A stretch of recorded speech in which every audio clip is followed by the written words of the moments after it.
Dear viewers, السلام علیکم۔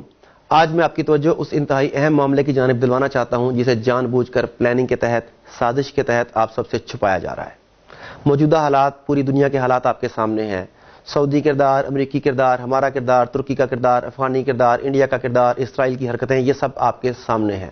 ہم میں سے کچھ لوگ سمجھتے ہیں کہ یہ وسائل کی جنگ ہے، کچھ لوگ سمجھتے ہیں کہ یہ صلیبی جنگ ہے، کچھ لوگ سمجھتے ہیں کہ یہ ہندو ہمارے مخالف ہیں اس لیے معاملات ہو رہے ہیں، کچھ اپنے لیڈران کو برا بھلا کہتے ہیں۔ یہ سب معاملات آپ کے سامنے ہیں اور شاید کسی حد تک یہ سبھی ٹھیک بھی ہیں، مگر ایک بات جو ہم سب سے چھپائی جا رہی ہے وہ یہ ہے کہ 1923 میں پہلی جنگ عظیم کے بعد اتحادی قوتوں نے خلافت عثمانیہ کے ساتھ جبراً ایک معاہدہ کیا۔ اس وقت ترکی کے خلیفہ کا نام سلطان سادس وحید الدین تھا۔ اتحادی فوجیں جس میں فرانس تھا، جرمنی تھا، برطانیہ تھا، ان سب نے مل کر زبردستی ایک معاہدہ کیا 1923 میں، جس کی مدت 100 سال کی تھی۔ اس معاہدے کے تحت سلطان کی تمام ذاتی املاک ضبط کر لی گئیں۔ خلافت عثمانیہ جو 3 براعظموں پر پھیلی ہوئی تھی اس کا خاتمہ کر دیا گیا اور اس خاتمے کے نتیجے میں نئے 40 ملک وجود میں آئے۔ یہ خلافت عثمانیہ جس کی میں بات کر رہا ہوں اتنی طاقتور تھی کہ اس دور میں جتنے ممالک، جتنے براعظموں پر اس کا قبضہ تھا، اگر آپ دیکھیں تو موجودہ دور میں ان ممالک کے نام ہیں آرمینیا، عراق، شام، اردن، فلسطین، قبرص، بلغاریہ، رومانیہ، یونان، مکہ اور مصر جیسے ممالک اس سلطنت میں شامل تھے۔ اسی وجہ سے مسلمانوں کی قوت تھی، ان کی شان و شوکت تھی۔ ان کے ساتھ لڑنے سے پہلے طاغوت کو سوچنا پڑتا تھا، مگر اس معاہدے کے تحت جو شرائط لگائی گئی ترکی کے اوپر، انہوں نے ترکی کو باندھ دیا۔ وہ شرائط کیا تھیں ذرا سنیے۔ سلطان کی ذاتی املاک پر قبضہ، خلافت عثمانیہ کا خاتمہ، 3 براعظموں پر پھیلے ہوئے خلافت کے اثاثوں سے دستبرداری، ترکی جو خلافت اسلامیہ کا مرکز تھی اسے سیکولر سٹیٹ قرار دیا گیا، اسلام اور خلافت کے اوپر پابندی لگا دی گئی۔ ترکی کے قدرتی وسائل میں پیٹرول سر فہرست تھا، پیٹرول کی ڈرلنگ پر پابندی لگا دی گئی۔ ترکی کے ساتھ جو عالمی بندرگاہ تھی ہے اس کا نام ہے باسفورس۔ اس کی اہمیت نہر سویز جتنی ہے۔ ترکی کو پابندی لگائی گئی اور اس پابندی کے تحت باسفورس کے علاقے کو عالمی ملکیت قرار دے دیا گیا اور ترکی پر پابندی لگائی گئی کہ آپ یہاں سے کسی قسم کا ٹیکس نہیں لے سکتے۔ یہ تمام شرائط لاگو کرنے کے بعد اس معاہدے کو 100 سال کے لیے لاگو کر دیا گیا۔ خلافت عثمانیہ جس کا آغاز 1299 میں ہوا اور 1922 تک اس خلافت نے ایک اہم رول پلے کیا۔ غلطیاں بھی ہوئی ہوں گی ڈیفینیٹلی ان سے، مگر بہرحال ہمیں اس کے اوپر ناز تھا۔ تو 100 سال کا معاہدہ کیا گیا 1923 سے لے کر 2023 تک، جس میں یہ تمام شرائط تھیں۔ اب ہو یہ رہا ہے کہ 2023 قریب آ گیا۔ جیسے جیسے 2023 قریب آ رہا ہے، طاغوت، یہود، ہنود، صلیبی سب کے سب اس خوف میں مبتلا ہیں کہ جب وہ معاہدہ ختم ہو جائے گا تو پھر ترکی عالمی حیثیت بنوانے کے لیے کیا کیا کر سکتا ہے۔ ترکی کی موجودہ لیڈرشپ طیب اردگان وہ بھی آپ کے سامنے ہے۔ وہ جس طریقے سے عالمی مسائل میں دخل اندازی کرتا ہے، جس طریقے سے اپنے آپ کو منواتا ہے۔ اب برما کا معاملہ دیکھ لیجئے، سب سے پہلے کون گیا؟ کشمیر کا معاملہ دیکھ لیجئے کون آواز اٹھاتا ہے؟ فلسطین کا معاملہ دیکھ لیجئے، سب سے پہلے کس نے آواز اٹھائی؟ امریکن پریزیڈنٹ ٹرمپ نے جب پاکستان کے خلاف بیانات دیے تو سب سے پہلے وہ کون تھا جس نے اس کی مذمت کی؟ صرف ایک نام آپ کے سامنے آتا ہے، طیب اردگان۔ اب طاغوت کو یہ ڈر ہے کہ وہ عثمانی خون جو ہے وہ کہیں دوبارہ سے جوش نہ مار جائے۔ ایسا نہ ہو کہ مسلمان اپنے ماضی کو پہچان لیں، ایسا نہ ہو کہ اہل ترکی دوبارہ خلافت کی طرف گامزن ہو جائیں۔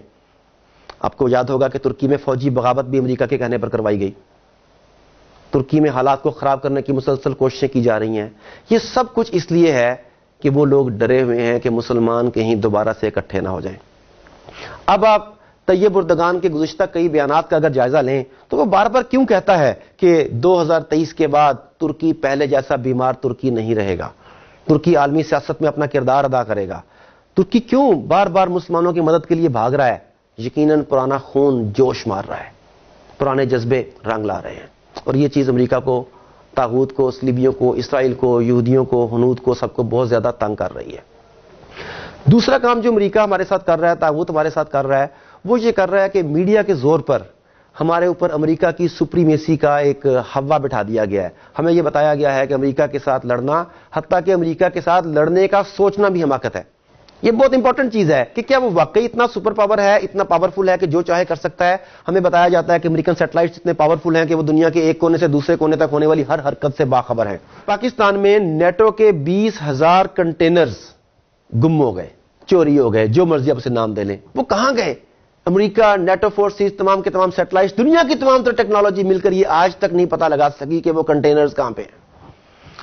دیکھیں کنٹینر کوئی 1 انچ 2 انچ کا، فٹ 2 فٹ کا، 6 فٹ کا، 10 فٹ کا نہیں ہوتا، اور 1 کنٹینر نہیں، 2 کنٹینر نہیں، 10 کنٹینر نہیں، 20,000 سے زائد کنٹینرز اسلحے سے بھرے ہوئے، مشینری سے بھرے ہوئے، امریکی ٹیکنالوجی کو اپنے اندر سموئے ہوئے، وہ تمام کے تمام کنٹینرز آج کہاں پر ہیں امریکہ نہیں جانتا۔ یہ ہے امریکن ٹیکنالوجی۔ اسی ٹیکنالوجی کو ایک اور طریقے سے دیکھیے، آپ کو یاد ہوگا کہ 28 مئی کو جب پاکستان نے ایٹمی دھماکہ کیا، امریکہ اور پوری دنیا نے مل کر ہمیں روکنے کی کوشش کی، ڈرایا گیا، للچایا گیا، دھمکایا گیا۔ And I ask Pakistan to exercise restraint to avoid a perilous nuclear arms race. The United States was apparently prepared to offer some considerable incentives if Pakistan would just say no. جب ہم نے یہ ٹھان لی کہ ہم نے یہ دھماکے کرنے ہیں، دنیا کو بتانا ہے کہ ہم ایک اٹامک پاور ہیں، تو ہمیں کوئی نہیں روک سکا۔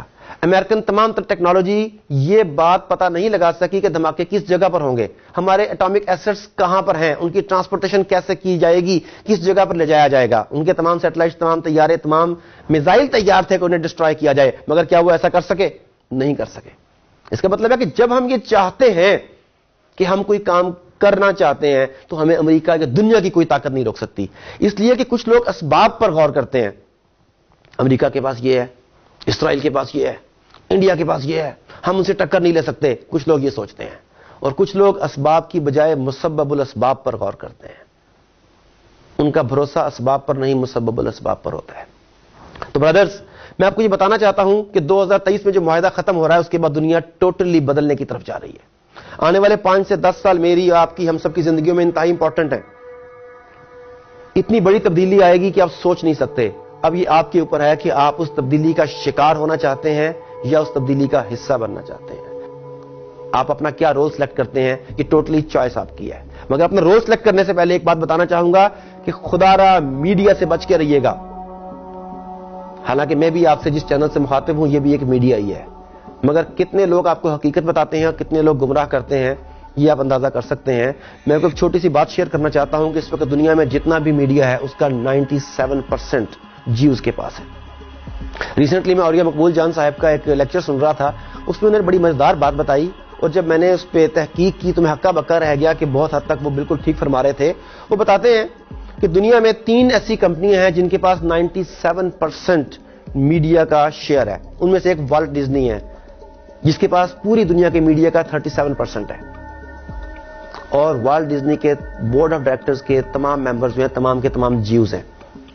دوسری کمپنی روپر مرڈاک، تیسری ٹیری ٹرنرس، اور یہ تمام کے تمام یہودی لوگ ہیں۔ CNN ہو یا جسے آپ اپنا چینل سمجھتے تھے، الجزیرہ ہو یا کچھ پاکستانی چینلز جنہیں آپ اپنا سمجھتے ہیں، در پردہ انہی کے ایجنڈے پر انہی کے لیے کام کر رہے ہیں۔ یہ آپ کے ذہنوں کو میڈیا کے ذریعے تسخیر کر رہے ہیں۔ خدا را اس پروپیگنڈے کا شکار مت ہوئیے، اپنی ذات کے اوپر، اللہ کے اوپر یقین رکھیے۔ یاد رکھیں اللہ تعالیٰ جب بھی کفار کے ساتھ، طاغوت کے ساتھ آپ کا موازنہ کرتا ہے تو وہ مال و دولت اور اسباب کی بنیاد پر نہیں کرتا، وہ آپ کے ایمان کی بنیاد پر کرتا ہے۔ اگر آپ ایمان میں مضبوط ہو تو تمہارا ایک دشمن کے 20 پر بھاری ہے، ایمان کمزور ہے تو تمہارا ایک 10 پر بھاری ہے، بالکل گئے گزرے ہو تو تمہارا ایک ان کے 2 پر بھاری ہے۔ کسی بھی جگہ پر یہ نہیں کہا گیا کہ تمہارے اسباب کے ساتھ تمہاری طاقت کا تعین ہوگا، بتایا گیا کہ تمہارے ایمان کے ساتھ تمہاری طاقت کا تعین ہوگا۔ اگر آپ آپس میں متحد ہو جائیں، اللہ رب العزت کے اوپر یقین رکھیں، تو یقین مانیے دنیا کی کوئی طاقت آپ کو صفحہ ہستی سے نہیں مٹا سکتی۔ Thank you very much. السلام علیکم۔